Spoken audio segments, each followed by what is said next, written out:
नमस्कार दोस्तों, आपका स्वागत है ख्याली दुनिया में, जहां कहानियां जीवंत होती हैं और ख्वाब हकीकत बनते हैं। हम लाए हैं आपके लिए रोमांचक कहानियां, दिलचस्प किस्से और वो सब कुछ जो आपकी कल्पनाओं को नई उड़ान देगा। तो चलिए इस सफर की शुरुआत करते हैं और खो जाते हैं ख्याली दुनिया की रहस्यमय गलियों में। इस चैनल पर प्रस्तुत सभी कहानियां, पात्र और घटनाएं काल्पनिक हैं। इनका किसी भी व्यक्ति, घटना या स्थान से कोई संबंध केवल संयोग हो सकता है। हमारा उद्देश्य सिर्फ और सिर्फ आपका मनोरंजन करना है। 101 गलत होने का एहसास, मिस्टर शर्मा का डर और परेशानी। हेलो फ्रेंड्स, उम्मीद है आप लोग अच्छे होंगे। तो चलिए शुरू करते हैं। कैरवी के बोलने पर अरुण, अर्पित, कियान, वीर, दीक्षा, रावी, रूहानी और कृतिका अपने चारों तरफ देखने लगे। कॉलेज कैंपस में खड़े लड़के और लड़कियां ग्रुप बनाकर अपने मोबाइल में धीरे धीरे बातें कर रहे थे, लेकिन कैरवी के आते ही सब उसको अजीब नजरों से देखने लगे। रूहानी कंफ्यूजन में, सब कैरवी को ऐसे क्यों देख रहे हैं? क्या कल हमारे जाने के बाद कुछ हुआ था जिसका पता हमें नहीं है? दीक्षा और रीवा को भी कंफ्यूजन होने लगा, लेकिन बाकी सब एक दूसरे को देखने लगे। उनको समझते देर नहीं लगा, जरूर कुछ गलत हुआ है। कोई कुछ करते या बोलते उससे पहले उनके पास ऋषि, शिव, सिया और चाहत भागते हुए आए। उनके चेहरे पर परेशानी के साथ गुस्से था। कियान ऋषि से, क्या हुआ? तू इतना परेशान क्यों है? हमारे जाने के बाद कॉलेज में कुछ हुआ था क्या? कियान की बात सुन ऋषि परेशानी भरे लहजे में उन सबको देख कियान से, क्या तूने कॉलेज फोरम पर अपलोड किए आर्टिकल और फोटो अब तक नहीं देखा? अरुण बिना किसी भाव के किन फोटो की बात कर रहे हो? फिर कुछ सोच अपना फोन निकाल कॉलेज का साइट ओपन किया, वहां अपलोड की हुई फोटो और आर्टिकल देख उसकी आंखें गुस्से में लाल हो गया। ऋषि के बोलने पर बाकी सब भी अपना अपना फोन निकाल न्यूज देखे तो सबका वही हाल हुआ। तभी सबको कैरवी की आवाज आई। कैरवी अपनी मासूम आवाज में अरुण से, भाई आप लोग किस बारे में बात कर रहे हो? और आपने ऐसा क्या देख लिया जिसे देख आपको इतना गुस्सा आया? हमें दिखाओ, हमें भी देखना है।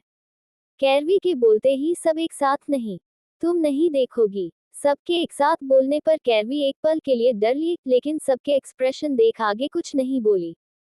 कियान, प्राइंसेस कोई बड़ी बात नहीं है, कॉलेज में ऐसा होते रहता है। आप नए आए हो इसलिए आपको अभी पता नहीं है। ऐसा नहीं था, कैरवी के पास मोबाइल नहीं है, उसके पास है, लेकिन जैसे ही अरुण को कुछ गलत होने का एहसास हुआ वह कैरवी से उसका मोबाइल ले लिया। दीक्षा, रावी और रूहानी ने भी न्यू देख लिया, जिसे देख तीनों सब कुछ समझ गए। उनको भी काफी गुस्सा आ रहा था। कॉलेज फोरम पर कैरवी की कई सारी फोटो अपलोड थी, जिसमें कैरवी आर्यन, प्रतीक्ष के साथ थी। उनके चेहरे पर मास्क लगा था, जिसे कारण कोई उनका चेहरा नहीं देख पाया, लेकिन कैरवी का फेस अच्छे से दिख रहा था।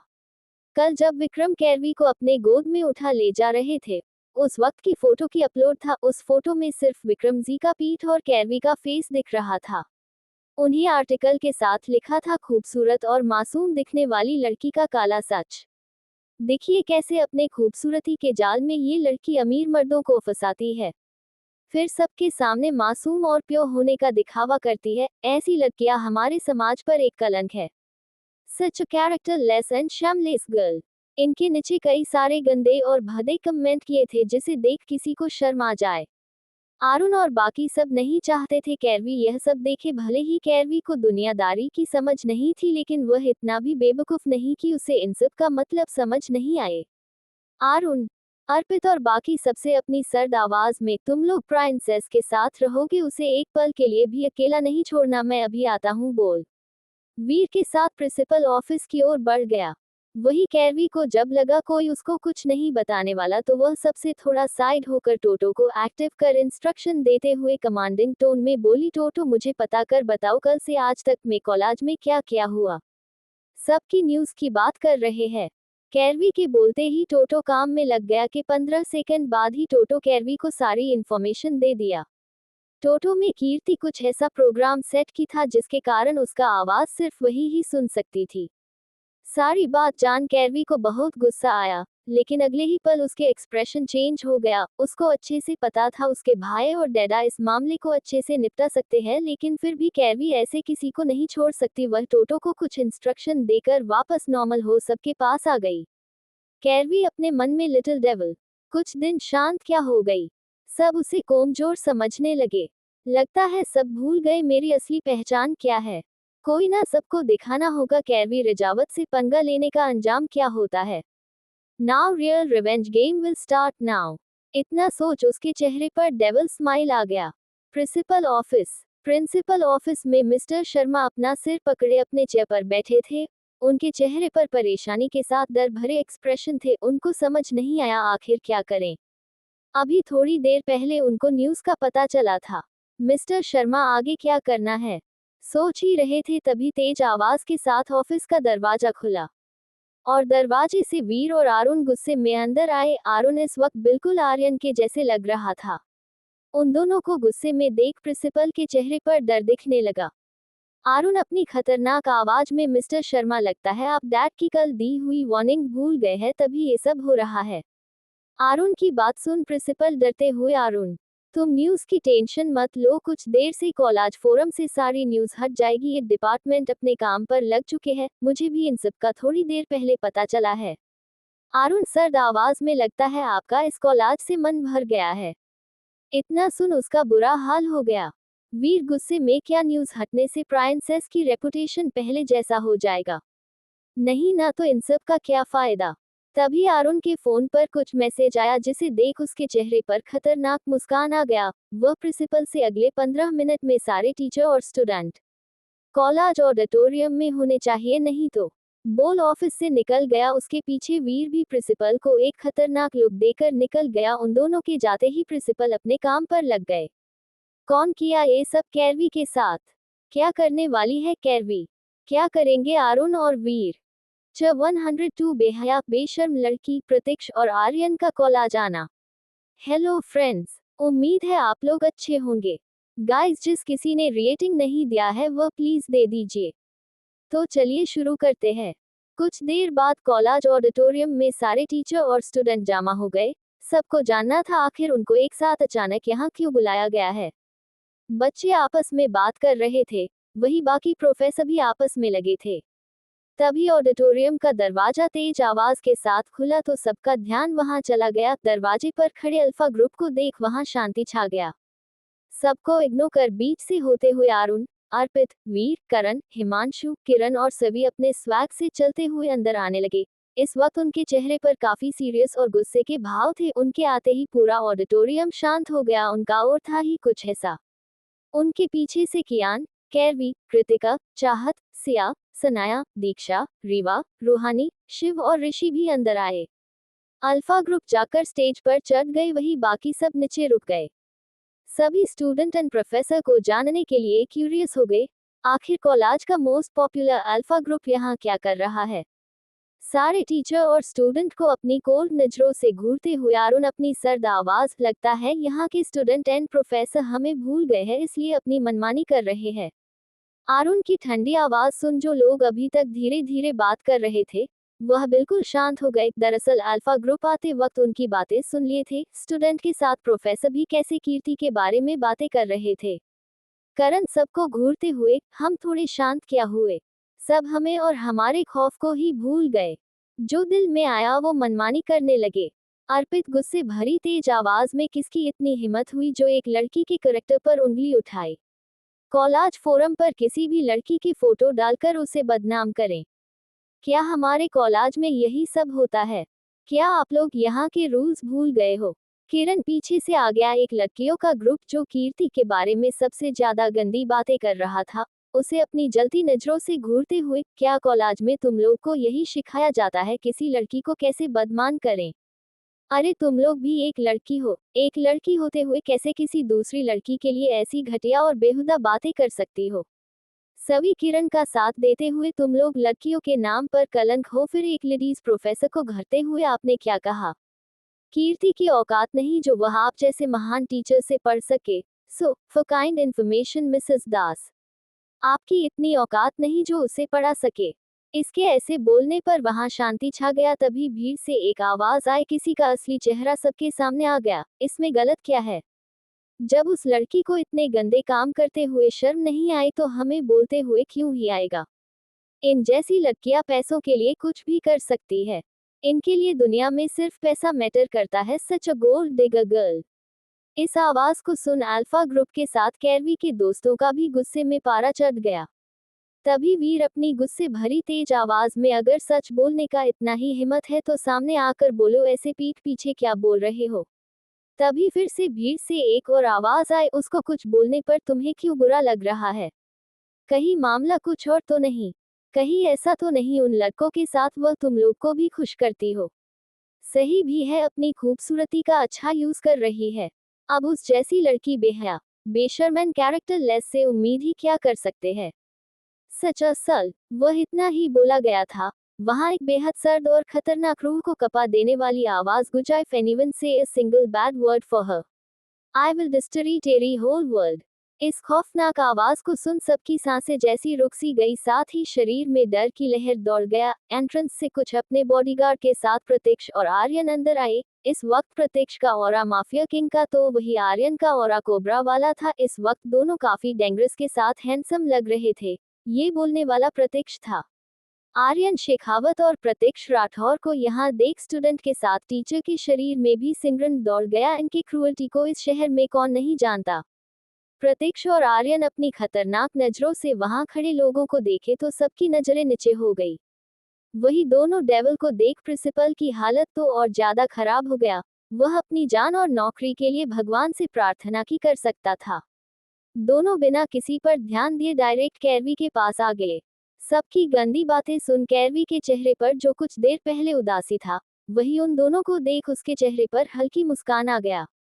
आर्यन कैरवी को अपने गले लगा, princess everything will be fine, don't be sad, आपके भाई हैं ना। आर्यन के गले लगाते ही कैरवी के आंखों से निकल आंसू की कुछ बूंदें आर्यन के सीने पर गिरा, जिसे महसूस कर आर्यन जो अभी अभी शांत हुआ था उसका ऑरा फिर से खतरनाक होने लगा, लेकिन प्रत्यक्ष के इशारा करने पर शांत हो गया। प्रत्यक्ष और आर्यन कैरवी को अपने साथ स्टेज पर अल्फा ग्रुप के पास लेकर आए। कैरवी की प्रतीक्ष और आर्यन के साथ उनके बीच में खड़ा देख स्टूडेंट के साथ प्रोफेसर की आंखें भी हैरानी से बड़ी हो गई। आर्यन अपनी कोल्ड आवाज में, तुम लोगों को सच में लगता है रजावत खानदान की एकलौती प्राइंसेस कैरवी विक्रम रजावत जो चाहे तो 1 मिनट के अंदर इस कॉलेज तो क्या इस पूरे शहर को तुम लोगों के खानदान सहित खरीद सकती है? उसके बारे में बात करो, इतनी भी औकात है तुम्हारी? आर्यन की बात सुन वहां बिल्कुल शांति छा गया। सबके आंखों में कैरवी की असली पहचान जान हैरानी के साथ डर दिखने लगा। आखिर राठौर और रजावत एशिया की सबसे पावरफुल फैमिली है। आर्यन की बात सुन सब सदमे में ही थे। तभी सबको प्रत्यक्ष की खतरनाक आवाज सुनाई दी, यहाँ खड़े हर इंसान को उनके किए की सजा मिलेगी, लेकिन सबसे पहले उसे सजा मिलेगा जो इन सब के पीछे है। आज दुनिया सबको पता चलेगा मेरी जान को परेशान करने का अंजाम क्या है। प्रत्यक्ष के बोलते ही वहां के शांति में किसी के चिल्लाने की आवाज आई। सब उस दिशा में दिखने लगे जहां से ब्लैक ड्रेस पहने गार्ड 2 लड़कियों को पकड़कर ला रहे थे। वही दोनों बचने के लिए चिल्ला रही थी। तो कौन है ये लड़कियां? क्या करेगा आर्यन और प्रत्यक्ष? क्या करेंगे कैरवी अपने दुश्मनों के साथ? क्या होगा कॉलेज के प्रोफेसर और स्टूडेंट के साथ? 103 मायरा का सच आया सामने, सनाया और कृतिका का चंडी अवतार। हेलो फ्रेंड्स, उम्मीद है आप लोग अच्छे होंगे। तो चलिए शुरू करते हैं। ब्लैक ड्रेस पहने कुछ गार्ड्स उन 2 लड़कियों को लाकर सबके बीच स्टेज के नीचे पटक दिए। किसी को समझ नहीं आया आखिर इन दोनों को यहाँ लाया क्यों गया है। एक गार्ड को उनके पास रुक गया, वही बाकी अपनी जगह पर वापस चले गए। गार्ड के इस तरह अचानक पटकने पर दोनों को चोट लगा। दोनों दर्द से चिल्लाने लगी। पहली लड़की गुस्से में पास खड़े गार्ड से बोली, यह जाहिल गवार, तुम्हारी हिम्मत कैसे हुई मुझे मायरा चौहान खानदान की एकलौती प्राइंसेस के साथ ऐसा बिहेव करने की? तुम्हें पता नहीं, लेकिन मेरे एक इशारे पर तुम्हारा पूरा खानदान सड़क पर आ सकता। आखिर औकात क्या है तुम्हारी? फिर घमंड से अपना सिर ऊपर कर उस गार्ड को घिन भरी नजरों से देखते हुए, दिखने में 2 टके के गार्ड लग रहे हो। अगर मैं चाहूँ तो तुम्हारे साथ तुम्हारे मालिक को भी खरीद सकती हूँ। अगर अपनी और अपने मालिक की सलामती चाहते हो तो अभी के अभी मुझे माफी मांगो। मायरा की बात सुन सबके चेहरे पर डर के साथ उसके लिए सहानुभूति दिखने लगा। दोनों को यहाँ लाया गया तब से मायरा का ध्यान अपने आसपास नहीं गया। वह तो गार्ड को सुनाने में बिजी थी, लेकिन दूसरी लड़की अपने चारों तरफ देखने लगी।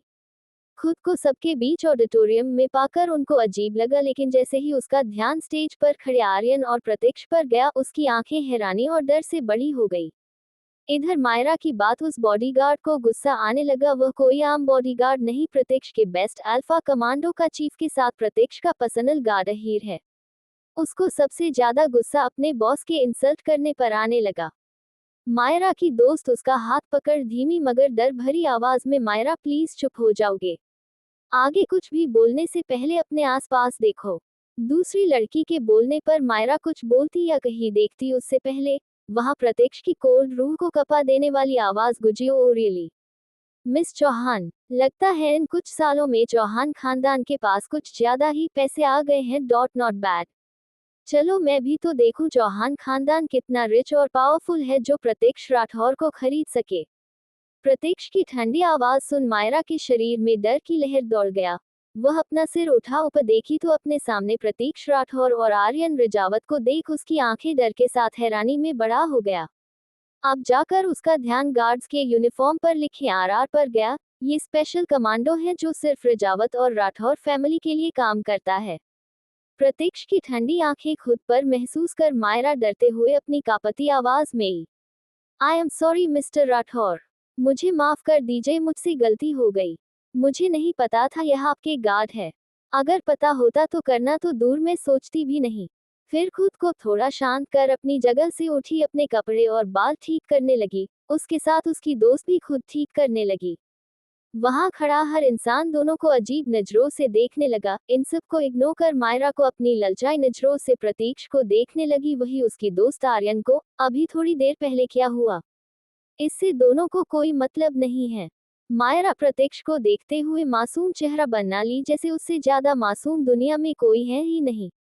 फिर अपने आवाज में जितना हो सके उतना मिठास भर मासूमियत से प्रतीक्ष से बोली, मिस्टर राठौर, प्लीज आप अपने गार्ड को माफ कर दीजिएगा। उनसे गलती हो गई। लगता किसी कंफ्यूजन के कारण आपके गार्ड मुझे और मेरी दोस्त को यहाँ लेकर आ गए। लेकिन कोई बात नहीं, कभी कभी ऐसा होता है। उनकी इस गलती के कारण मुझे आपसे मिलने का मौका जो मिल गया। इतना बोल शर्माने लगी। मायरा के इस हरकत की वहां खड़ा हर इंसान मुंह खोले देखता रह गया। मतलब गजब है भाई, यहाँ इतना कुछ हो गया और इस बेल बुद्धि को शर्माना है। सब मायरा को ऐसे देखने लगे जैसे पागल को देख रहे हैं। कैरवी जो प्रतीक्ष और आर्यन के खड़े होने पर थोड़ा पीछे हो गई थी, वह भी मायरा को मुंह खोले देखने लगी। मायरा को मासूम बनने का नाटक करता देख किरण मुंह बनाकर देखो तो अभी थोड़ी देर पहले जो चुड़ैल चंडली बनी उस गार्ड पर चढ़ी थी, जैसे उसे मार ही डालेगी, लेकिन अगले ही पल कैसे कमसन कली बेचारी मासूम लड़की बन गई। किरण की बात सुन उसके दोस्त मुकुराने लगे। तभी सभी बोली, बोल तो तुम सही रही है, देखना कैसे प्रतीक्ष भाई और आर्यन भाई को अपनी लस्त भरी नजरों से देख रही है। इसका बस चले तो अभी उनको कच्चा खा जाए। दरअसल मायरा और उसकी दोस्त हेमा इनकी क्लास में ही पढ़ती है। हेमा मिडिल क्लास फैमिली से बिलोंग करती है, लेकिन मायरा के साथ रहकर वह भी बिल्कुल उसे के जैसे बिहेव करने लगी। हिमांशु, तुम दोनों अपनी टिप्पणी बाद में देना, अभी तुम लोग सामने चल रहे शो को एंजॉय करो। उसके बोलने पर सब वापस शो देखने लगे। मायरा के बोलने पर आर्यन अपनी कोल्ड आवाज में, हमारे गार्ड से कोई गलती नहीं हुआ है, वह बिल्कुल सही इंसान को सही जगह लाए है। आर्यन की कोल्ड नजरें और उसकी ऐसी बातें सुन मायरा और हेमा को अब डर लगने लगा। तभी दोनों का ध्यान कैरवी पर गया जो प्रतीक्ष और आर्यन के बीच चेयर पर बैठी आराम से शो एंजॉय कर रही थी। कैरवी को देख मायरा और हेमा की आंखों में नफरत दिखने लगा, जिसे प्रतीक्ष और आर्यन अच्छे से देख सकते थे। प्रतीक्ष सब पर एक सरसरी नजर डाल अपनी सर्द आवाज में, सुबह का शो आप लोग देख चुके हो, चलिए अब हम आपको दूसरा शो दिखते हैं। उसके इतना बोलते ही ऑडिटोरियम में अंधेरा छा गया। प्रोजेक्टर पर एक वीडियो चलने लगा, उसमें मायरा और हेमा कॉलेज के क्लासरूम में बैठी बातें कर रही थी। मायरा गुस्से में, उस कमीनी कैरवी की हिम्मत कैसे हुई मेरे आरुण के आसपास भटकने की। उसे कॉलेज में आए 4 दिन नहीं हुआ और वह मेरे प्यार पर डोरे डालने लगी। मैं उसे छोड़ूंगी नहीं। आरुण रजावत सिर्फ मेरा है, सिर्फ मायरा चौहान का है। हेमा भी गुस्से में, मायू, सिर्फ आरुण ही नहीं, वह लड़की तो अपनी खूबसूरती के जाल में वीर, अर्पित और बाकी के लड़कों को भी फंसा रखी है। कॉलेज के सारे अमीर लड़के उसके पीछे पड़े हैं। माना वह थोड़ी सुंदर है, लेकिन इसका मतलब ये थोड़ी है सब उसके पीछे पागल हो जाए। क्या उनको उस लड़की का असली चेहरा नहीं दिखता? आप पता नहीं कितने लड़कों के साथ अब तक सो चुकी होंगी। मायरा हेमा से अगर नहीं दिखता तो हम उसका चेहरा सारी दुनिया को दिखाएंगे कैसे वह लड़की मासूमियत का नाटक कर अमीर लड़कों को अपने खूबसूरती के जाल में फंसाती है। उसको कहीं मुंह दिखने के लायक नहीं छोड़ूंगी, उस जैसे कैरेक्टर लेस लड़की को इस कॉलेज में रहने का कोई हक नहीं है। उस कैरवी यहाँ नहीं, रेड लाइट एरिया में होना चाहिए। मायरा की बात सुन हेमा कंफ्यूजन से, लेकिन तुम ये सब कैसे करोगी? क्या तुम्हारे पास कोई सबूत है? मायरा अपने चेहरे पर शातिर मुस्कान लिए अपने फोन में लिए कुछ फोटो दिखने लगी, जिसे देख हेमा भी मुस्कुराने लगी। फिर उस वीडियो में दिखने लगा कैसे दोनों कैरवी की फोटो को कॉलेज फोरम पर आर्टिकल बनाकर डाली।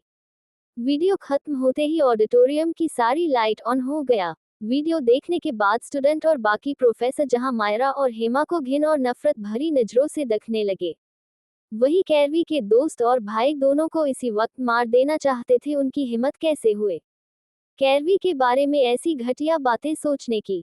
उस दोनों के बातों को सुन कृतिका का गुस्सा आउट ऑफ कंट्रोल हो गया। आर्यन के जैसे कृतिका भी कैरवी को अपनी बच्ची मानती थी।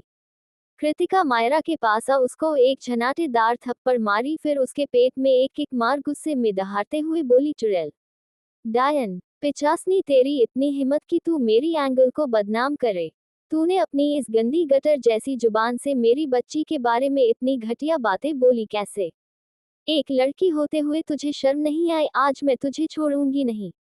थोड़ी देर पहले जो मायरा डरी थी, उसको कृतिका के मारने पर दर्द के साथ गुस्सा आने लगा। वह कृतिका को धक्का दी जिससे वह गिरती, उससे पहले सनाया उसको पकड़ ली। मायरा गुस्से में, मैंने जो किया सही किया। उस जैसी लड़कियों के लिए यहाँ कोई जगह नहीं है। उसकी हिम्मत कैसे हुई मेरे आरुण को अपने खूबसूरती के जाल में फंसाने की? पता नहीं कितनों के साथ इतना ही बोली।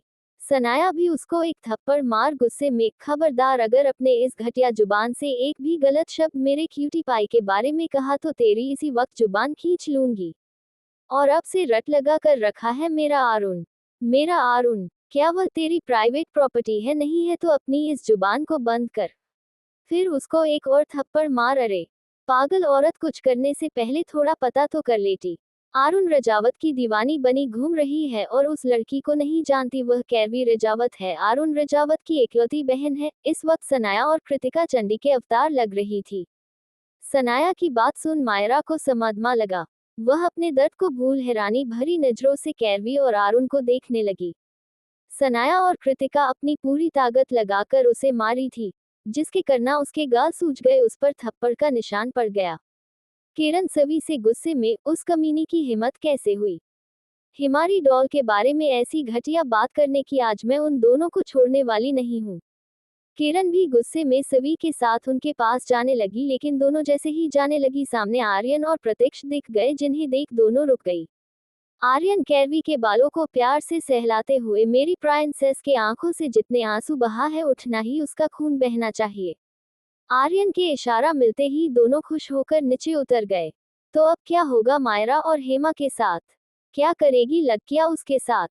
क्या करने वाले हैं आर्यन और प्रतीक्ष?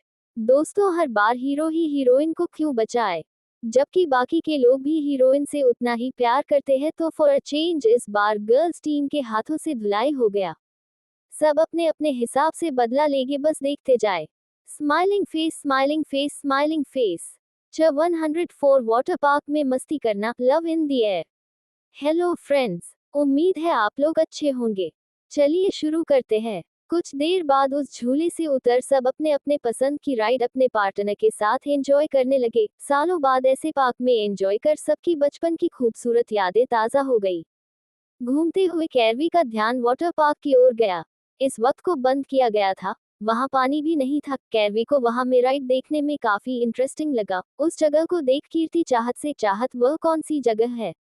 चाहत खुश होकर, एंगल वह वाटर पार्क है। वहां पानी के साथ खेलने में बहुत मजा आता है। चाहत की बात सुन कैरवी का भी मन हुआ वाटर पार्क में जाने का।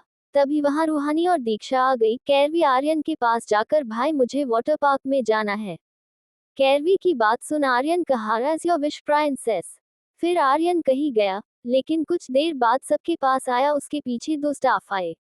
एक स्टाफ लड़कों को अपने साथ कपड़ा चेंज करने ले गया, दूसरा, लड़कियों को कुछ देर बाद सब चेंज करके बाहर आ गए, तब तक पूरा वाटर पार्क पानी से भर गया। अगले ही पल सब पानी में कूद वाटर पार्क में मस्ती करने लगे। वहां भी काफी सारे राइड था। कैरवी और बाकी सब सारे राइड एंजॉय करने लगे। करीब 2 घंटे बाद मस्ती कर सब बाहर निकले। कैरवी के निकलने का बिल्कुल मन नहीं हुआ, लेकिन प्रत्यक्ष के कहने पर बाहर निकल गई। सब चेंज कर लिए। अब तक दोपहर हो गया था, इसलिए लंच करने सब पास के रेस्टोरेंट में चले आए, जो राठौर का था। लंच करने के बाद अर्पित एक्साइटेड होकर कैरवी से कहा, प्रांसेस तो आगे का क्या प्लान है? कैरवी खुश होकर, भाई हम सबसे पहले शॉपिंग करेंगे, उसके बाद मूवी देखेंगे, बहुत मजा आएगा। कैरवी को बच्चों जैसे खुश होता देख सब मुस्कुराने लगे। कैरवी आज अपने बचपन को जिन रही थी। कैरवी की बात सुन कियारा कही, प्रांसेस तुम राठौर और रजावत के मॉल में बहुत बार गई होंगी, क्यों ना आज आप शेखावत के मॉल में चलो। ट्रस्ट में वहां आपको बहुत मजा आएगा। कियारा की बात सुन कैरवी आर्यन और प्रतीक्ष को देखने लगी, तो दोनों हमें सिर हिला दिए, जिसे देख कैरवी खुद होकर, ओके दीदू हम मॉल चलेंगे और वहां खूब सारी शॉपिंग करेंगे। इस पर कियान मुस्कुराते हुए, प्रांसेस आपको जितना शॉपिंग करना हो कर लेना, वह मॉल आपका ही है, किसी को भी इससे कोई प्रॉब्लम नहीं था। भले ही मुंबई में राठौर और रजावत इंडस्ट्री के कई सारे मॉल था, लेकिन शेखावत इंडस्ट्री की बात ही कुछ अलग थी। इनका मॉल पूरे शहर का नंबर 1 यूनिक मॉल था, किसी को वहां कोई प्रॉब्लम ना हो, इसलिए कियारा सबसे थोड़ी दूर आकर माधव जी अपने पापा को कॉल कर उनको सारी बात बता मॉल को खाली करवाने को कही। कैरवी उनके मॉल में आएगी, यह सुन माधव जी खुशी से मॉल को खाली करवाने के साथ वहां के स्टाफ को कुछ स्पेशल तैयारी करने को बोल दिए। कुछ देर बाद उनकी गाड़ी मुंबई के सबसे बड़े मॉल के बाहर आकर रुका। सब कार से बाहर निकल मॉल को देखने लगे। मॉल का डिजाइन बाहर से यूनिक एंड अट्रैक्टिव था, जिसे देख कैरवी के ओठों पर मुस्कान आ गया। कियारा कैरवी के आगे अपना हाथ कर मुस्कुराते हुए चले बच्चा। कैरवी उसके हाथों में हाथ डाल मॉल के अंदर आए, लेकिन जैसे ही अंदर आई, वहां का नजारा देख उसके आंखों में चमक और ओठों पर गहरी मुस्कान आ गया। अचानक कैरवी के ऊपर फूलों की बारिश होने लगा। सारे स्टाफ कैरवी के आगे सिर झुकाए, एक साथ वेलकम लिटिल प्रांसेस। ऐसा मॉल में ग्रैंड वेलकम होता देख सबके आंखों में हैरानी दिखने लगा। वही आर्यन, प्रतीक्ष और उसके दोस्त अपना सिर हिला मुस्कुराने लगे। मॉल के ग्राउंड फ्लोर को फूलों और बलून से काफी खूबसूरती से सजाया गया। उन सबके बीच काफी खूबसूरती से वेलकम प्रांसेस लिखा था। ये सब तैयारी माधव जी करवाए थे कैरवी के लिए, क्योंकि वह आज पहली बार शेखावत के किसी प्रॉपर्टी में आई थी, तो उसे स्पेशल तो बनना था। मॉल का मैनेजर सबको विप फ्लो पर ले गया। वहां कई सारे इंटरनेशनल ब्रांड के स्टोर था। वहां कार सारी लड़कियां शॉपिंग करने लगी। कैरवी को कुछ भी समझ नहीं आया। इतने सारे कपड़े देख वह कंफ्यूज हो गई, आखिर वह क्या खरीदे। वह अपना सिर उठा सबको देखी तो सब अपने अपने शॉपिंग में बिजी थे। कैरवी को कंफ्यूज देख प्रतीक्ष उसकी मदद करने लगा। आर्यन तो कृतिका से साथ शॉपिंग प्लस रोमांस में बिजी था। इसी कारण प्रतीक्ष को अपनी जान के साथ समय बिताने का मौका मिला। कुछ देर शॉपिंग करने के बाद सब मूवी देखने चले गए। सबके काफी डिस्कशन के बाद सबने हॉरर मूवी देखने का डिसाइड किया। ये स्पेशल मूवी हॉल था जिसमें सारी कपल शीट था। सब अपने अपने पार्टनर के साथ बैठ गए। हॉल में अंधेरा हो गया, इसी के साथ मूवी शुरू हो गया। मूवी शुरू होने के बाद कार्तिक, कियारा, आर्यन, कृतिका अपने रोमांस में बिजी हो गए। प्रतीक्ष कैरवी को अपने गोद में बिठा उसे महसूस करने लगा। वही कैरवी मूवी देखने में खो गई। बाकी सारे कपल की गाड़ी भी धीरे धीरे लाइन पर आने लगा। हॉरर मूवी होने के बाद भी वहां के हवाओं में प्यार की खुशबू फैल गया। ऋषि, वीर और हिमांशु एक शीट एक दूसरे से डर के मारे चिपके थे। तभी उसका ध्यान अपने आसपास गया। सबको रोमांस करता देख हिमांशु मुंह बनाकर वीर से, यहाँ हम लोग का डर से बुरा हाल है और इन लोगों को रोमांस सूझ रहा, इन्हें हम सिंगल लोगों पर क्या बिल्कुल तरस नहीं आता।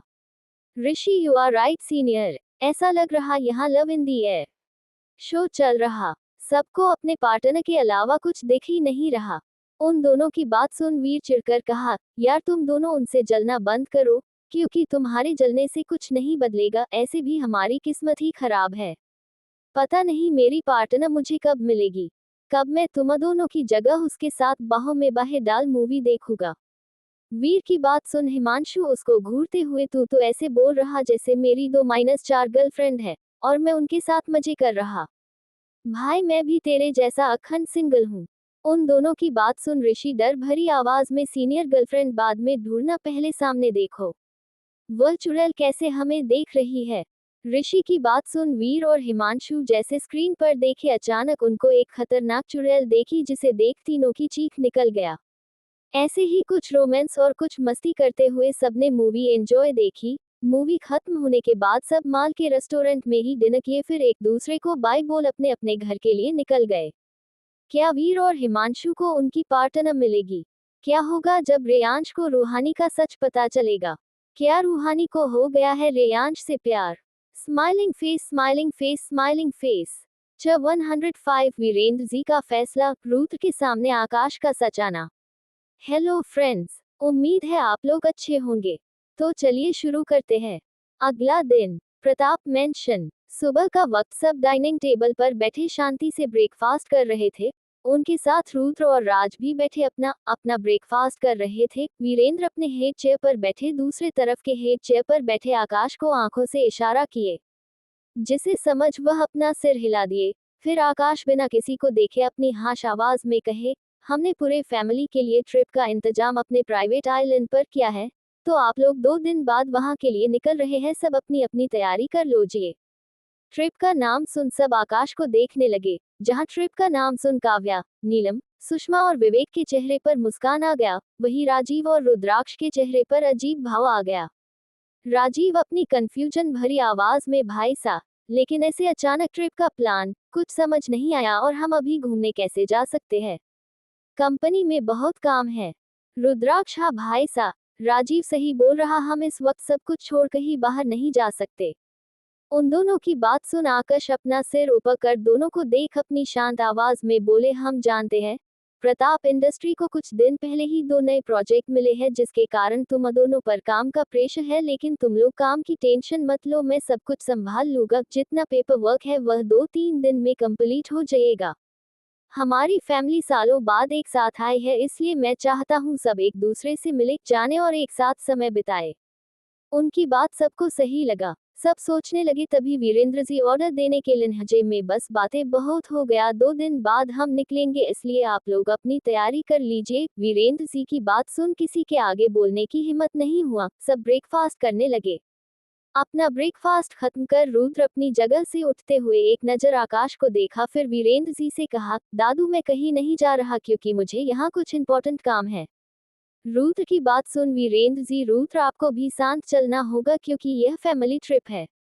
रुद्र आकाश को देख, दादू मैं अकेला नहीं, जिसे काम है यहाँ कोई और भी है। रुद्र की बात का मतलब समझ वीरेंद्र एक नजर आकाश को देख रुद्र से बोले, रुद्र आकाश अपना काम खत्म कर कुछ दिन बाद हमारे पास आ जाएगी, लेकिन आप। रुद्र गहरी सांस लेकर, ठीक है, आप लोग जाओ, मैं कुछ दिनों में अपना खत्म कर आ जाऊंगा, बोल वहां से निकल गया। उसके पीछे राज भी निकल गया। रुद्र की बात सुन आकाश के चेहरे पर गंभीर भाव आ गया, वह अपने मन में, हम जानते हैं आप क्यों नहीं जाना चाहते हैं, लेकिन आप जो जानना चाहते हैं वह हम आपको किसी भी हालत में जानने नहीं दे सकते। हमने बहुत कुछ खोया है, अब आपको नहीं खो सकते। इतना सोच वह अपनी जगह से उठ अपने रूम की ओर बढ़ गए। मेंशन से बाहर निकल राज रुद्र से, जब तुझे अच्छे से पता है अंकल तुझसे कितना प्यार करते हैं, फिर तू उनसे बात क्यों नहीं करता? रुद्र जो अपनी कार से ओर बढ़ रहा था, अचानक उसके कदम रुक गया, उसको कुछ दिन पहले की बात याद आने लगा। फ्लैशबैक।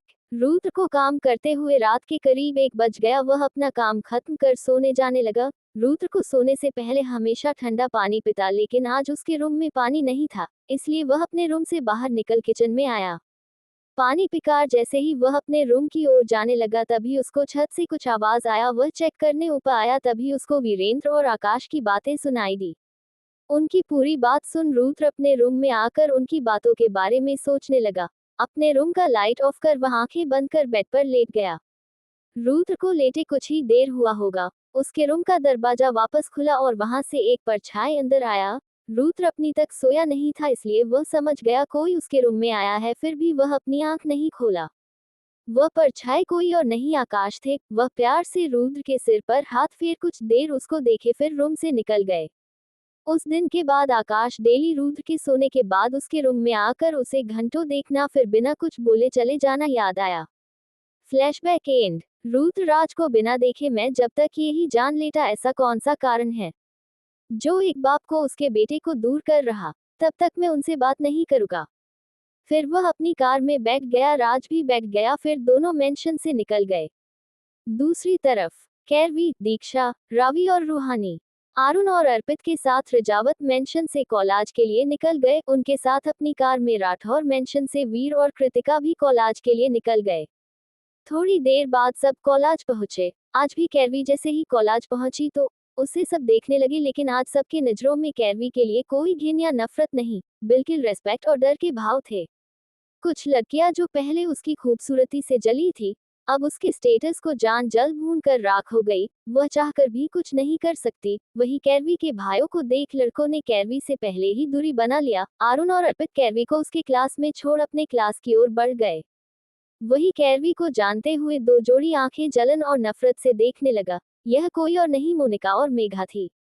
कैरवी को देख मेघा नफरत भरी आवाज में, इस कमीनी के कारण हमारी सारी मेहनत बर्बाद हो गया। कितनी मुश्किल से हमने अल्फा ग्रुप में अपनी जगह बनाई थी, लेकिन इसके आते ही सब कुछ बदल गया। गुस्से भरी आवाज में, उस मायरा से सिर्फ बातें कर वालो, उससे एक काम नहीं होता, और पता नहीं कल से कहाँ गायब है।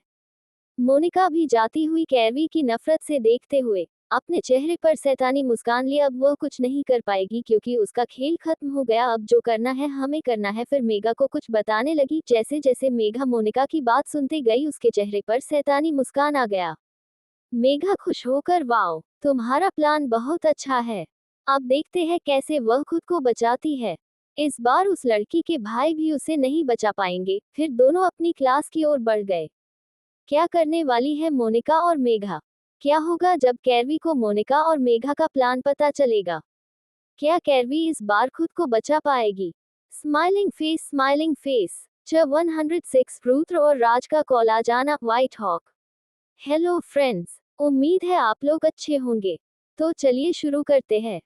First year class. कैरवी और उसके दोस्त अपनी क्लासरूम में बैठे क्लास के खत्म होने का इंतजार कर रहे थे। इस वक्त उनकी फिजिक्स की क्लास चल रही थी। कियान, सिया, शिव, दीक्षा और रीवा का ध्यान क्लास पर था। वही चाहत, ऋषि और रूहानी को काफी बॉ फील होने लगा। तीनों धीरे धीरे आपस में बात करने लगे। कैरवी का ध्यान सिर्फ अपने बुक पर था। प्रोफेसर जो कुछ पढ़ा रहे थे वो सब कैरवी को पहले से पता, इनफैक्ट इससे कहीं ज्यादा वह जानती थी। किसी को कोई डिस्टर्ब ना हो इसलिए वह अपनी बुक पढ़ने लगी। रूहानी आलस से अपना सिर बेंच पर रख चाहत से, यार हमारा क्लास कब खत्म होगा? मुझे तो भूख लग गई। चाहत प्रोफेसर को देख, बहन मेरा भी तेरे जैसा ही हालत है, लेकिन इन खड़ूस प्रोफेसर को देख मेरी भूख खत्म हो गया।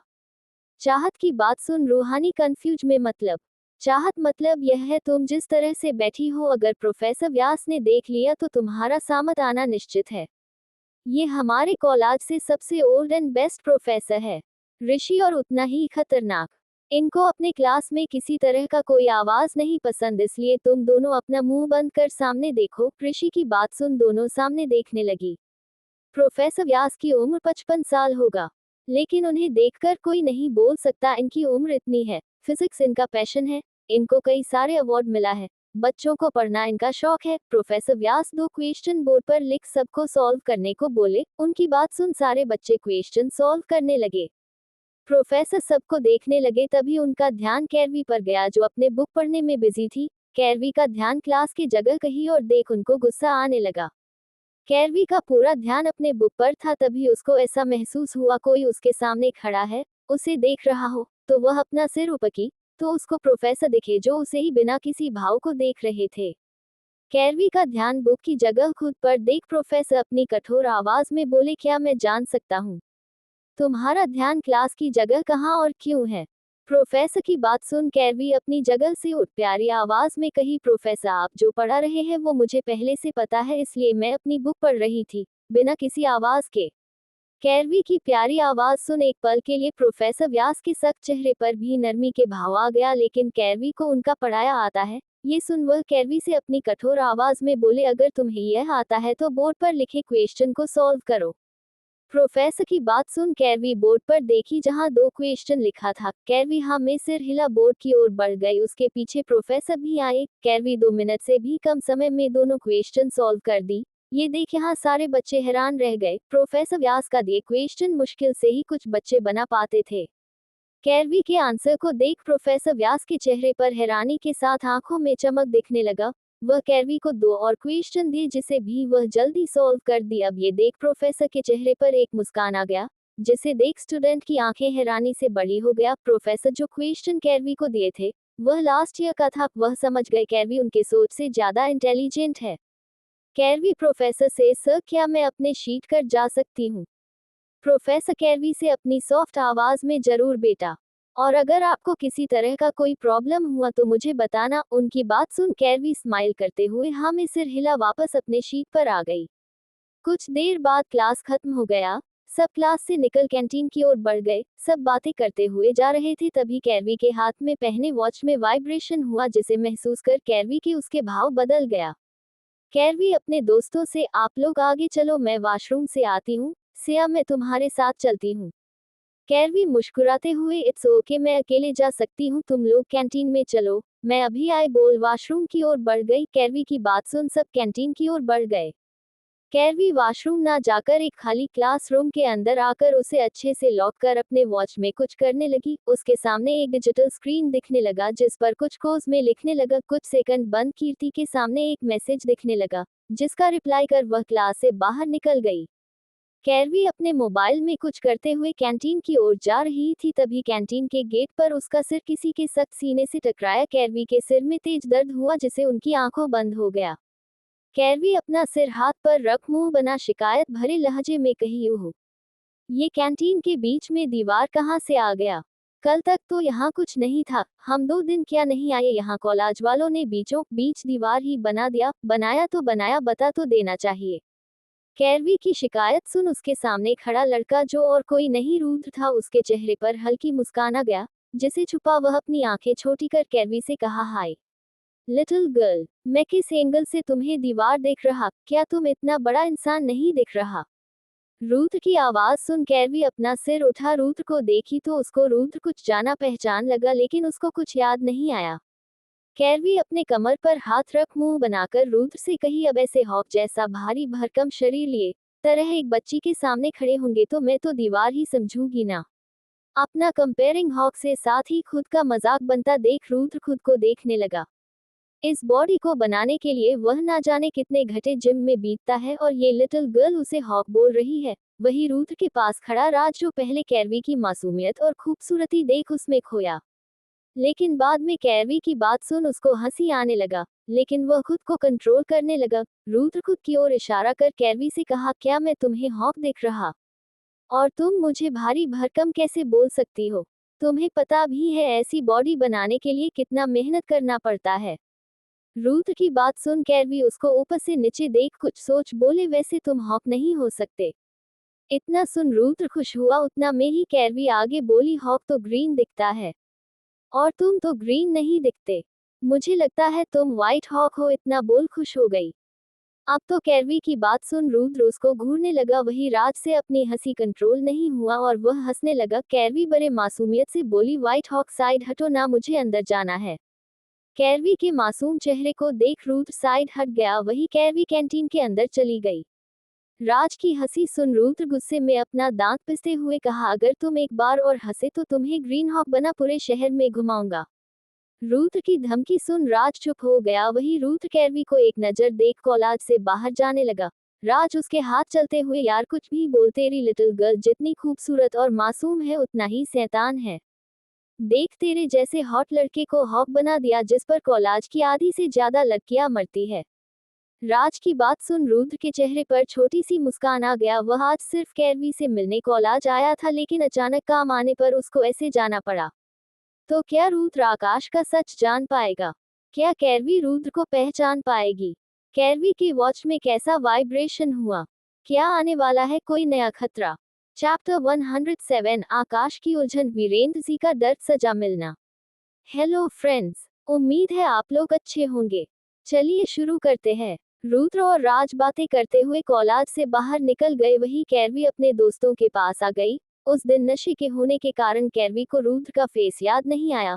वही रुद्र भी जल्दी में था, इसलिए वह कैरवी को कुछ भी याद नहीं दिलाया। अपना अपना लंच खत्म कर सब अपने अपने क्लास की ओर बढ़ गए। प्रताप मेंशन। आकाश सी अपने स्टडी रूम में बैठे किसी गहरी सोच में गुम थे। भले ही इस वक्त उनके चेहरे पर कोई भाव नहीं, लेकिन दिल और मन में कई तरह की उलझने के साथ उथल पुथल मचा था। उनको एहसास था खतरा उनकी तरफ तेजी से बढ़ रहा है। आकाश की आंखें बंद किए सोच रहे थे, तभी स्टडी रूम के अंदर वीरेंद्र जी आए। आकाश को इतना परेशान देख वह उनके सामने वाले चेयर पर बैठ अपनी कठोर आवाज में, आप क्या सोच रहे हैं? क्या आप अभी भी रुद्र के लिए परेशान हैं? वीरेंद्र जी की बात आकाश अपनी आंखें खोल उनको देख कहे, क्या हमें उनको लेकर परेशान नहीं होना चाहिए? आप भी जानते हैं वह कौन है और क्या कर सकते हैं। भले ही उनको ऐसा लगता है उनकी सच्चाई हमें नहीं पता, लेकिन हमें अच्छे से पता है। वीरेंद्र जी गहरी सांस लेकर, वह कितने भी शक्तिशाली हो लेकिन आपसे कम है, और रही बात उनकी तो आप चिंता ना करें, हम उनसे बात करेंगे। वह हमारे साथ जरूर चलेंगे। इस बार हम उनको कुछ नहीं होने देंगे। आकाश सी बिना किसी भाव के बाबा सा, शायद वह इस बार आपकी भी बात ना सुने। आज हमने उनकी आंखों में कुछ अलग देखा। आकाश की बात वीरेंद्र जी को समझ नहीं आया। वह असमंजस में, आपके कहने का क्या मतलब है? और वह हमारी बात क्यों नहीं सुनेंगे? उनकी बात सुन आकाश, बाबा सा रुद्र को हमारे पास्ट के रिलेटेड जरूर कुछ पता चला है। हमें लगता है उस दिन जब हम छत पर बात कर रहे थे तभी कुछ सुना होगा, क्योंकि उस दिन हमने रुद्र के वहां होने का एहसास महसूस किया था। आकाश की बात सुन वीरेंद्र जेड के चेहरे पर भी परेशानी के भाव आ गया। वह परेशानी भरे लहजे में, लेकिन ऐसा हुआ कैसे? क्या उन्होंने हमारी सारी बातें सुन ली होंगी? उन्हें पता कैसे चल सकता है? हमने तो सालों पहले सारे सबूत मिटा दिया थे। आकाश कुछ सोच, रुद्र ने हमारी पूरी नहीं लेकिन कुछ बात सुनी होंगी, इसलिए वह अपने पावर का यूज कर आज से 12 साल पहले अमेरिका में क्या हुआ था उसका पता करने की कोशिश कर रहा है। साथ ही हमारे फैमिली और रजावत फैमिली की दुश्मनी का कारण पता कर रहा है। वीरेंद्र जी आकाश से, आकाश हमें डर है अगर रुद्र को उनकी सच्चाई पता चलेगा तो वह कैसे रिएक्ट करेंगे। आपने भले ही उनकी यादें मिटा दी हो, लेकिन भूलिए मत वह आपके और मैरिया के अंश है। और मैरिया कौन थी? यह आप और हम दोनों जानते हैं। आकाश, हम समझते हैं बाबा सा, इसलिए हमने सोचा है उनको कुछ पता चले उससे पहले हमें सब कुछ खत्म करना होगा। क्योंकि अगर रुद्र को सच पता चला तो वह उनको बचाने के लिए किसी भी हालत तक जाएगी, और अगर इस दौरान काल माया को रुद्र का सच पता चला तो वह रुद्र का यूज करेगी। वीरेंद्र जी, हमें लगता है आपको उनसे मिलना चाहिए। हमें पूरा विश्वास है वह आपकी मदद जरूर करेंगे। अब आपको ज्यादा देर नहीं करना चाहिए। आकाश सी, बाबा सा, हम आज ही उन लोगों से मिलने वाले हैं। फिर अपने आंखों में उलझन लिए, लेकिन क्या वह हमारी बात मान हम पर भरोसा करेंगे? क्या उनको हमारा सच बताना सही होगा? क्या वह हम पर भरोसा करेंगे? वीरेंद्र जी आकाश को समझते हुए, हम जानते हैं आपके दिल में हजारों तरह की उलझनें होंगी और डर होगा, लेकिन हमारा यकीन मानिए, सच जान वह आपकी मदद जरूर करेंगे। और ऐसे भी ये बात हमसे बेहतर आप जानते हैं उनका मिलना कितना जरूरी है। आकाश जी, ठीक है बाबा सा, हम उनसे बात करते हैं। तब तक आप यहाँ से निकलने की तैयारी करिए। जहाँ तक बात रही रुद्र की, तो अगर वह ना भी गए फिर भी हम उनकी सुरक्षा का इंतजाम करते हैं। इस बार चाहे हमें अपनी जान देनी पड़े, हमें हमारे बच्चों से कोई दूर नहीं कर सकता। ये सब बोलते हैं उनकी आंखें पूरी तरह किसी शैतान के जैसे लाल हो गया। ब्लैक हाउस के एक बड़े से रूम में 2 लड़के और 2 लड़कियों को चेयर पर बांध कर रखा गया था। उनकी हालत लगभग अधमरी हो चुका था। पिछले 2 दिनों से उनको टर्चर किया जा रहा था। ये दोनों लड़कियां मायरा और हेमा थी। मायरा और हेमा की पूरी फैमिली बर्बाद हो चुका था। कॉलेज वाले दोनों को हॉस्पिटल में भर्ती कर दिए। इनका सच जान इनकी फैमिली भी इनसे रिश्ता तोड़ दी। सब कुछ खत्म होने के बाद प्रत्यक्ष के गार्ड्स दोनों को ब्लैक हाउस लेकर चले आए। ये दोनों लड़के वही हैं जो सबके सामने कीर्ति के बारे में गंदा बोले थे। वहां भी मायरा के पैसा देने पर इन दोनों को प्रत्यक्ष और आर्यन के गार्ड्स काफी टचर किए थे, साथ ही वह भी। चारों इस वक्त बेहोश थे, तभी उन पर ठंडा पानी फेंका गया, जिसके पड़ते ही चारों होश के आ गए, लेकिन अपने सामने 2 डेविल को देख वह वापस बेहोश होना चाहने लगे। इस वक्त उनके सामने प्रत्यक्ष और आर्यन अपने माफिया वाले अवतार में खड़े थे। कल से दोनों इन चारों को एक पल के लिए भी दर्द देना बंद नहीं किए। प्रत्यक्ष अपनी सर्द आवाज में, मायरा और हेमा से बहुत शौक है ना तुम्हें लड़कियों की इज्जत को दुनिया के सामने नीलाम करने का, तो आज वही होगा तुम्हारे साथ।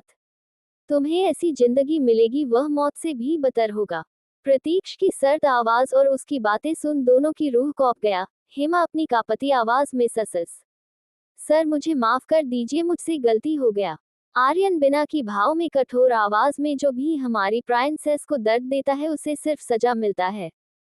फिर अपने एक गार्ड से इन दोनों को ले जाकर वही फेंकना जहां यह मेरी प्राइंसेस को रखना चाहते थे, और ध्यान रहे दोनों वहां से कभी निकल ना पाए, इनकी जिंदगी मौत से भी बदतर होना चाहिए। आर्यन की बात सुन मायरा और हेमा समझ गए उन्हें रेड लाइट एरिया में भेजा जा रहा है जहां जिंदगी मौत से भी बदतर है। दोनों गिड़गिड़ाने लगी, लेकिन फिर भी गार्ड उनको वहां से लेकर निकल गए। फिर दोनों का ध्यान उन दोनों लड़कों पर गया जिनकी हालत काफी बुरा था। प्रतीक्ष बिना किसी एक्सप्रेशन के दोनों को जैक और जैकी के सामने फेंक दो बोल वहां से निकल गए। गार्ड अपने काम पर लग गए। कुछ देर बाद उन दोनों लड़कों की दर्द भरी भयानक चीख वहां गूंजने लगा। क्या सच है रूथ का? किससे मिलने वाले हैं आकाश सी? कौन थी मैरिया? क्या है उनकी सच्चाई? गाइस, अगर चैप्टर अच्छा लगता है तो प्लीज कमेंट करें। आपका कमेंट देख मुझे मोटिवेशन मिलता है। 108 कैरवी का रजावत इंडस्ट्री आना अपॉइंटमेंट। हेलो फ्रेंड्स, उम्मीद है आप लोग अच्छे होंगे। तो चलिए शुरू करते हैं। आर्यन और प्रतीक्ष दोनों डाक हाउस से बाहर निकल अपने अपने कार की ओर बढ़ने लगे। तभी उनके मोबाइल पर एक साथ मैसेज आया जिसे देख दोनों के भाव बदल गया। दोनों एक दूसरे को देखने लगे, फिर अपने अपने कार में बैठ वहां से निकल गए। दोनों की कार एक ही डायरेक्शन की ओर जाने लगा। उनके पीछे उनके गार्ड्स भी निकल गए। कॉल आज क्लास खत्म होने के बाद सब घर जाने के लिए पार्किंग में आए। कियान, ऋषि, सिया, चाहत और शिव सबको बाय बोलकर घर के लिए निकल गए। वीर और अर्पित को कुछ काम था इसलिए दोनों पहले ही निकल गए। उनके बाकी दोस्त भी सबको बाय बोल निकल गए। आरुण कैरवी से, प्राइंसेस मुझे एक इम्पोर्टेंट काम है इसलिए मुझे अभी जाना होगा। मैंने ड्राइवर को कॉल कर दिया है, वो कुछ देर में आते होंगे। आज आप लोग उनके साथ घर चले जाओ। आरुण की बात सुन कैरवी पाउट बनाकर, भाई मुझे इतनी जल्दी घर नहीं जाना, मुझे डैडा से मिलने उनके पास जाना है, प्लीज मुझे उनके पास ले चलो। कैरवी की बात सुन आरुण कहा, लेकिन प्राइंसेस डैड तो अभी ऑफिस में होंगे, आप उनसे शाम में घर पर मिल लेना, अभी आप अपने फ्रेंड्स के साथ घर चली जाओ। कैरवी बच्चों जैसे जिद करते हुए, नहीं नहीं, मुझे डैडा से मिलने उनके ऑफिस जाना है, आप मुझे ले चलो उनके पास, मैं उनका ऑफिस भी देखना चाहती हूँ। प्लीज भाई बोल आरुण को मासूमियत से देखने लगी। कैरवी आज पहली बार किसी चीज के लिए ऐसे जिद कर रही थी। ये बात आरुण, दीक्षा, रावी, रूहानी और कृतिका को थोड़ा अजीब लगा, लेकिन फिर यह सोच आखिर कैरवी है तो एक 18 साल की बच्ची ही। इस बात को याद कर सब मुकुराने लगे। आरुण विक्रम जी को कॉल कर उनको बता दिया कैरवी उनसे मिलना चाहती है। कैरवी उनसे मिलना चाहती है, ये सुन विक्रम जी काफी खुश हो गए। फिर कैरवी को रजावत इंडस्ट्री लाने का बोल दिए, क्योंकि इस वक्त वह रजावत इंडस्ट्री में ही थे। विक्रम जी से परमिशन मिलने के बाद कैरवी बच्चों के जैसे खुश होने लगी, जिसे देख सब मुकुराने लगे। आरुण अपना सिर हिला, दीक्षा, रावी और रूहानी से, अगर तुम लोग को चलना है तो साथ चल सकती हो, अगर नहीं तो ड्राइवर के साथ घर भी जा सकती हो।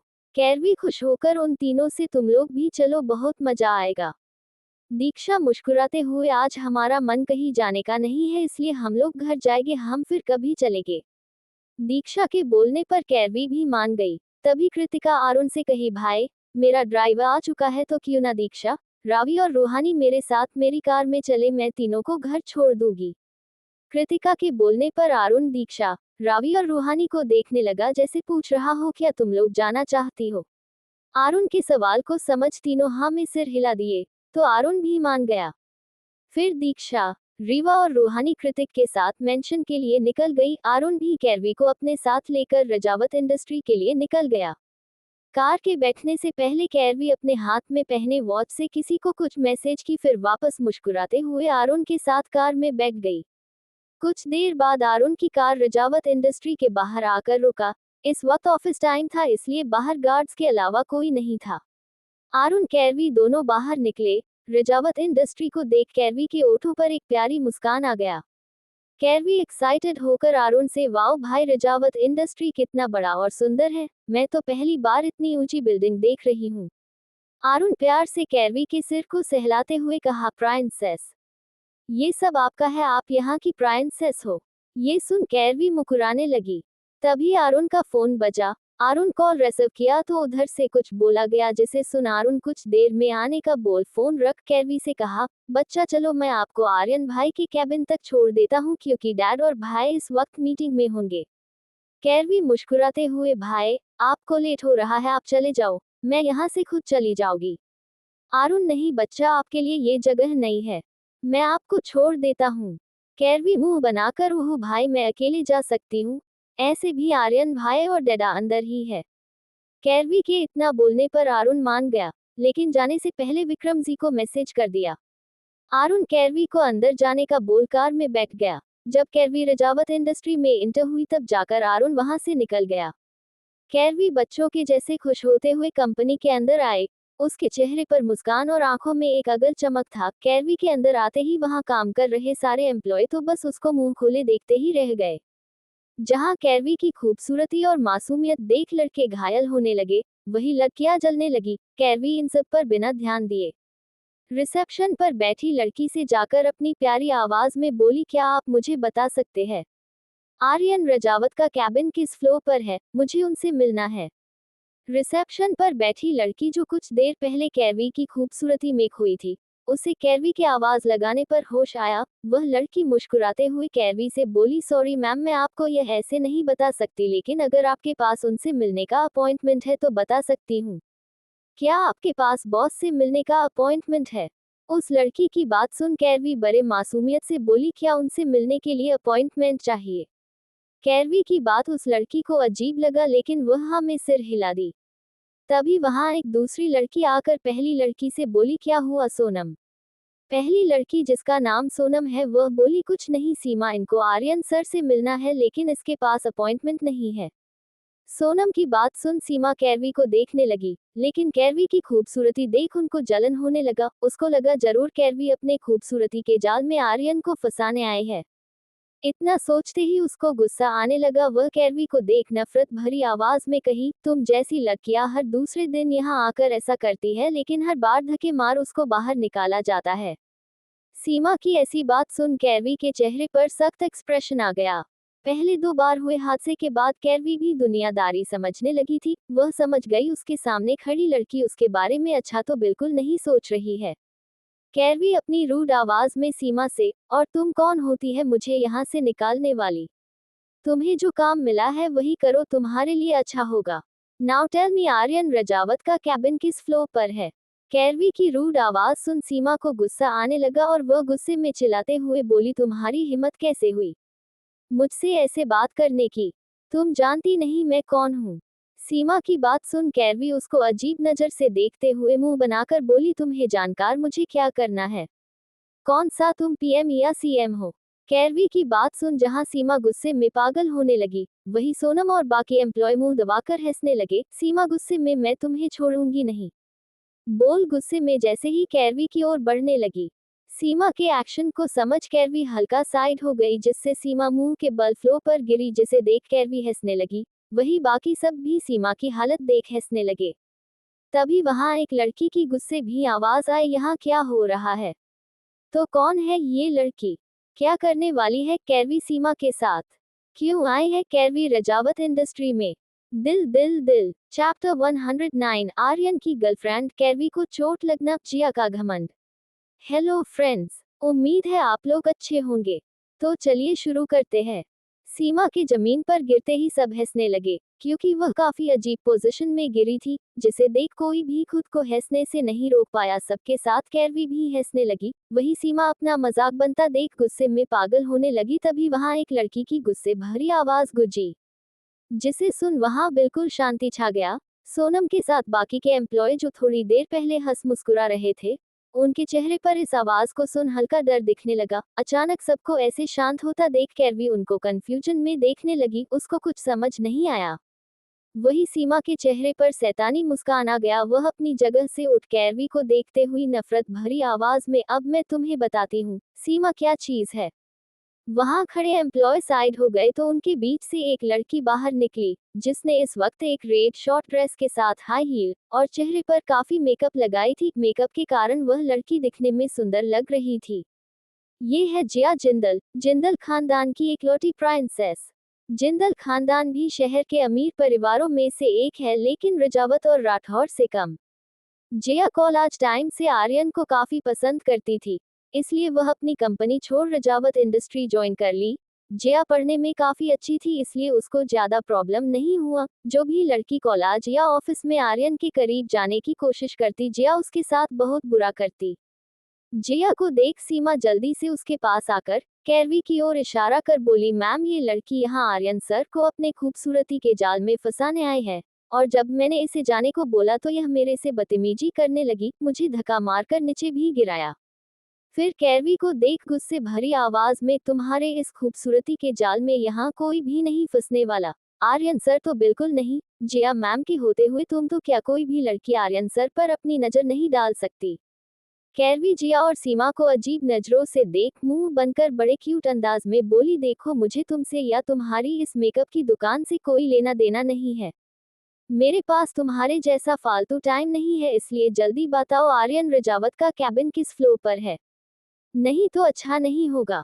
जया जो अब तक कैरवी की खूबसूरती देख जलकर कोयला बन चुकी थी, वह कैरवी की बात सुन अपनी जलन और गुस्से को छुपा नहीं पाई। जया गुस्से भरी आवाज चिल्लाते, हाउ डरे यू, तुम्हारी हिम्मत कैसे हुई मुझसे ऐसे बात करने की, तुम जानती नहीं मैं कौन हूँ, अगर जान गई तो मेरे आगे। वह अभी इतना ही बोली। कैरवी चिढ़कर मुंह बना बोली, नॉट अगेन, मेरे सामने फिर से अब ये केबीसी का ड्रामा शुरू मत। मैं इस गेम से बोर हो चुकी हूँ, कुछ नया सोचो। कैरवी इस वक्त हद से ज्यादा क्यूट लग रही थी, जिसे देख सबके चेहरे पर मुस्कान आ गया सिवाय दो को छोड़। कैरवी जिया को ऊपर से नीचे देख अपने गाल पर हाथ रख क्यूट अंदाज में बोली, वैसे तो मेरा मूड सुनने का नहीं था, लेकिन तुम इतना बोल ही रही हो तो अब बता ही दो, आखिर ऐसी कौन सी महान आत्मा हो तुम, जिसे पूरी दुनिया जानती है सिवाय मेरे। कैरवी की बात सुन जिया अपने चेहरे पर घमंड भरी मुस्कान लिए एटीट्यूड लिए बोली, मैं जिया जिंदल, इस कंपनी की एचआर डिपार्टमेंट की हेड के साथ आर्यन रजावत की गर्लफ्रेंड हूँ।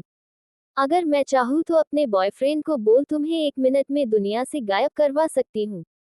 जिया की बात सुन कैरवी शॉक हो गया। वह अपनी शॉकिंग आवाज में, क्या सच में तुम आर्यन रजावत की गर्लफ्रेंड हो? जिया अपने चेहरे पर दुनिया जहां का एटीट्यूड लिए, हाँ मैं आर्यन की गर्लफ्रेंड हूँ और बहुत जल्द रजावत इंडस्ट्री की मालकिन बनने वाली हूँ, इसलिए तुम्हारा यहाँ कोई चांस नहीं है। अब चुपचाप यहाँ से निकालो, नहीं तो गार्ड्स को बोल धक्के मार कर बाहर निकलवा दूंगी। फिर कैरवी को घिन भरी नजरों से देख, तुम जैसी मिडिल क्लास लड़कियां बहुत आई हैं मेरे आर्यन को अपने जाल में फंसाने, लेकिन वह कभी सफल नहीं हुई, क्योंकि मेरा आर्यन सिर्फ मेरा है, वह सिर्फ मुझसे प्यार करता है, अब निकलो यहाँ से। जिया की बात सुन कैरवी को भी गुस्सा आने लगा। कैसे ये लड़की बिना जाने उसके बारे में ऐसी बातें बोल सकती है। वहां खड़े कुछ एम्प्लॉय को कैरवी के लिए बुरा लगाने लगा, वही कुछ खुश होकर तमाशा देखने लगे। पता नहीं क्यों, लेकिन सोनम को ऐसा लगने लगा सामने खड़ी लड़की कोई आम लड़की नहीं। यही सोच सोनम जिया से, मैम मुझे लगता है हमें एक बार बॉस के असिस्टेंट को कॉल कर इनके बारे में बता देना चाहिए। अब तक मीटिंग खत्म हो चुका होगा और ऐसे भी इन्हें देखकर नहीं लग रहा यह उन लड़कियों में से है। सोनम की बात सुन जिया गुस्से भरी आवाज में, अब तुम जैसी थर्ड क्लास लड़की मुझे सिखाएगी क्या करना है क्या नहीं, लगता है अपनी औकात भूल चुकी हो, याद करवाना होगा। फिर कैरवी को देख नफरत भरी आवाज में, मैं इन जैसी लड़कियों को अच्छे से जानती हो, इनका काम ही है अमीर लड़कों को फंसाना। जिया अभी इतना ही बोली थी, तभी कैरवी अपनी बेहद सर्द आवाज में कही, माइंड योर लैंग्वेज मिस जिया, कहीं ऐसा ना हो तुम्हारे साथ तुम्हारे पूरे परिवार को तुम्हारी गलती की सजा मिले। कैरवी की सर्द आवाज सुन के पल के लिए जिया के साथ बाकी के एम्प्लॉय भी कौप गए। तभी सीमा जो कैरवी से नफरत करने लगी थी, वह जिया को खुश करने के लिए अपने चेहरे पर शैतानी मुस्कान लिए कैरवी की ओर बढ़ने लगी। कैरवी जिसका पूरा ध्यान जिया पर था, उस मौके का फायदा उठा सीमा अचानक कैरवी को पीछे से धक्का मारी, जिससे कैरवी को संभलने का मौका नहीं मिला और वह तेज आवाज से जमीन पर गिरी। गिरते ही कैरवी का सर वहां रखे टेबल से टकरा, जिससे खून निकलने गया, साथ ही उसके पैर में मोच आ गया। कैरवी के गिरते ही सोनम उसकी ओर भागी उसे उठने को, लेकिन सीमा उसको बीच में पकड़ एक साइड कर, इस लड़की की औकात यही है। वह अभी इतना ही बोली थी, वहां एक सर्द रूह को कपा देने वाली आवाज गुजा, यहाँ क्या हो रहा है? इस आवाज को सुन वहां खड़ा हर एम्प्लॉय डर से कांपने लगा। यहाँ तक जया और सीमा के चेहरे पर भी डर दिखने लगा। वही कैरवी के चेहरे पर दर्द में भी एक प्यारी मुस्कान आ गया। आज कंपनी में बोर्ड ऑफ डायरेक्ट की मीटिंग था, इसलिए विक्रम और आर्यन दोनों को मीटिंग अटेंड करना जरूरी था। मीटिंग खत्म होने के बाद दोनों जल्दी से आर्यन के कैबिन में आए। विक्रम जी को आरुण का मैसेज मिला, वह भी 20 मिनट पहले, लेकिन मीटिंग में होने के कारण वह कुछ कर नहीं पाए। उनको लगा कैरवी आर्यन के कैबिन में होंगी, लेकिन वहां कैरवी को ना देख वह नीचे उसे चेक करने आए। उनके साथ आर्यन भी आया। दोनों नीचे आए ही थे। उनको किसी के गिरने की आवाज आई। फिर सबको एक जगह खड़ा देख विक्रम जी को बहुत तेज गुस्सा आया और यह बोलने वाले विक्रम जी ही थे। सबके बीच से होते हुए विक्रम और आर्यन उस जगह पर आए। कैरवी की ऐसी हालत देख क्या करेंगे विक्रम जी? क्या जिया सच में आर्यन की गर्लफ्रेंड है? क्यों आई है कैरवी ऐसे रजावत इंडस्ट्री में? दिल दिल दिल दिल। गाइस, अगर चैप्टर अच्छा लगे तो प्लीज मुझे कमेंट करके बताना। जो रीडर रेटिंग नहीं दिए है वह जरूर रेटिंग दे। 110 विक्रम जी का गुस्सा और फिक्र। हेलो फ्रेंड्स, उम्मीद है आप लोग अच्छे होंगे। तो चलिए शुरू करते हैं। विक्रम की इतनी सर्द आवाज सुन वहां खड़ा हर इंसान डर से कौंपने लगा। विक्रम सिर्फ अपने फैमिली और दोस्तों के साथ सॉफ्ट होते, बाकी दुनिया के लिए वह एक रूथलेस इंसान है। बसीनस वर्ल्ड में लोग उन्हें रूथलेस किंग के नाम से जानते हैं। जब विक्रम जी किसी से बदला लेते तब उसका पूरा अस्तित्व ही मिटा देते। प्रत्यक्ष और आर्यन ये सब विक्रम जी से ही सीखे थे। विक्रम जी और आर्यन को देख जिया अपने एक्सप्रेशन जल्दी से नॉर्मल कर ली, क्योंकि उसको अच्छे से पता था कोई उसका झूठ पकड़े या ना पकड़े, ये दोनों जरूर पकड़ लेंगे। फिर जिया अपने चेहरे पर हल्की मुस्कान लिए विक्रम जी से बोली, big boss, now everything is under control. यह एक छोटा सा मैटर था जो अब सॉल्व हो गया। विक्रम जी सर्द आवाज में, मैटर बड़ा है या छोटा ये मैं डिसाइड करूंगा, पूरी बात बताओ। विक्रम जी की सर्द आवाज सुन जिया डरते हुए बोली, बिग बॉस, दरअसल आज फिर एक लड़की जो कि आर्यन सर की फैन है, वह उनसे मिलने की जिद कर रही थी। हमारे काफी मना करने के बाद भी वह नहीं मानी और हमसे ही बदतमीजी करने लगी। उसी चक्कर में वह नीचे गिर गई, बोल कैरवी की ओर इशारा की। जिया की बात सुन विक्रम जी का ध्यान जैसे ही नीचे गिरी लड़की पर गया। वह शौक रह गए, लेकिन जैसे ही उनका ध्यान कैरवी की चोट पर गया, उनकी आंखों में गुस्सा के साथ फिक्र दिखने लगा। उनके मुंह से निकला, प्राइंसेस। विक्रम जी आवाज सुन आर्यन का ध्यान भी कैरवी पर गया, लेकिन उसको ऐसी हालत में देख आर्यन की आंखें गुस्से में लाल हो गया। विक्रम जी जल्दी से कैरवी के पास आए। आर्यन भी कैरवी की ओर भागा। विक्रम जी जल्दी से उसे गोद में उठा, वहां लगे सोफे पर बिठा घबराहट भरी आवाज में, प्राइंसेस, ये सब कैसे हुआ? आपको बहुत चोट लगा है, आपको दर्द हो रहा होगा।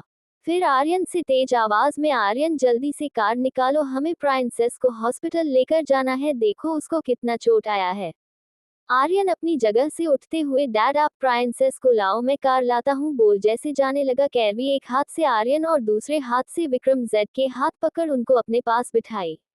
फिर अपने चेहरे पर हल्की मुस्कान लिए दोनों से बोली, डैडा भाई, पहले आप दोनों ऐसे पैनिक करना बंद करो। मैं बिल्कुल ठीक हूँ, बस हल्का सा लगा है, आप लोग मुझे दवाई लगा दो। कैरवी की बात और उसके चेहरे की मुस्कान देख दोनों को राहत मिला। फिर भी विक्रम जी कैरवी के गाल पर हाथ रख फिक्र भरी आवाज में, नहीं बच्चा, हम हॉस्पिटल चलते हैं, देखो कितना खून निकल रहा, आपको चोट लगी है। आर्यन भी चिंता भरी आवाज में, हाँ बच्चा, हम हॉस्पिटल चलते हैं, अगर ज्यादा प्रॉब्लम हुआ सबसे पहले आपका फुल बॉडी चेकअप होगा। दोनों अभी बोल ही रहे थे तभी रॉबिन उनके पास आ अपने हाथ में लिए मेडिकल बॉक्स को आगे कर विक्रम जी से बोला, बॉस, लिटिल गर्ल का कितना खून निकल रहा है, आप लोग बातें बाद में कारण, पहले मुझे इन्हें पट्टी करने दो। रॉबिन की बात सुन विक्रम जी उसके हाथ से मेडिकल बॉक्स ले उसे घूरते हुए, प्राइंसेस की पट्टी मैं करूंगा, बोल कैरवी के सिर पर पट्टी करने लगे। आर्यन भी कैरवी के हाथ पर लगे चोट पर दवाई लगा दिया। अपने बिग बॉस और बॉस का ऐसा रूप देख वहां खड़े एम्प्लॉय तो आंखें फाड़े शॉक में खड़े उन्हें देखते रह गए। सबके दिमाग में एक ही बात चलने लगा, आखिर ये लड़की है कौन जिसके आगे इनके रूथलेस बॉस इतने अच्छे बन गए। इतनी देर में सब समझ गए, जरूर ये लड़की कोई खास है जिसका रजावत फैमिली से अच्छा रिलेशन है। लेकिन जैसे ही उनको याद आया थोड़ी देर पहले कैरवी के साथ उनके आंखों के सामने क्या हुआ, वो सब याद कर उनका डर से बुरा हालत होने लगा। सब समझ गए आज उनका बचना मुश्किल है। वही सीमा और जिया तो डर से थर थर कांपने लगी। दोनों समझ गई इस बार जरूर उनसे कोई बहुत बड़ी गड़बड़ हुई है। इधर कैरवी के चोट पर अच्छे से बैंडेजेस करने के बाद विक्रम जी अपनी सॉफ्ट आवाज में, बच्चा आप यहाँ क्या कर रही हो? आपको तो ऊपर आर्यन के कैबिन में होना चाहिए था। विक्रम जी की बात सुन आर्यन और रॉबिन का ध्यान भी अब अपने चारों तरफ गया। आर्यन को कुछ गड़बड़ होने का एहसास हुए, इसलिए वह अपने मोबाइल से किसी को मैसेज किया, फिर कैरवी के बोलने का इंतजार करने लगा। कैरवी मासूमियत से, डैडा मैं तो भाई के कैबिन में ही जाने वाली थी, लेकिन मुझे उनका फ्लो नहीं पता था, इसलिए मैं सपना की ओर इशारा कर इन दीदी से पूछ रही थी, लेकिन इन्होंने कहा भाई से मिलने के लिए अपॉइंटमेंट लगेगा और वह मेरे पास नहीं था। कैरवी की बात सुन आर्यन और विक्रम जी सपना को घूरने लगे, जिसे महसूस कर वह डर से कांपने लगी, जिसे देख कैरवी मुंह बनाकर बोली, डैडा भाई आप दोनों उन्हें घुना बंद करिए, उनकी कोई गलती नहीं है, वह थोड़ी ना मुझे जानती है। फिर आर्यन को अपनी आंखें छोटी कर घूरते हुए, भाई जब आपकी ऑफिस में गर्लफ्रेंड है तो आप मेरी कृतिका दी के साथ क्यों रहते हो? कैरवी की बात आर्यन को समझ नहीं आया, वह कुछ बोलता उससे पहले आर्यन का असिस्टेंट उसके पास आ, उसके आगे एक लैपटॉप बड़ा, बोला बॉस ये रहा रिसेप्शन एरिया का सीसीटीवी फुटेज। असिस्टेंट की बात सुन आर्यन लैपटॉप में वीडियो चला दिया।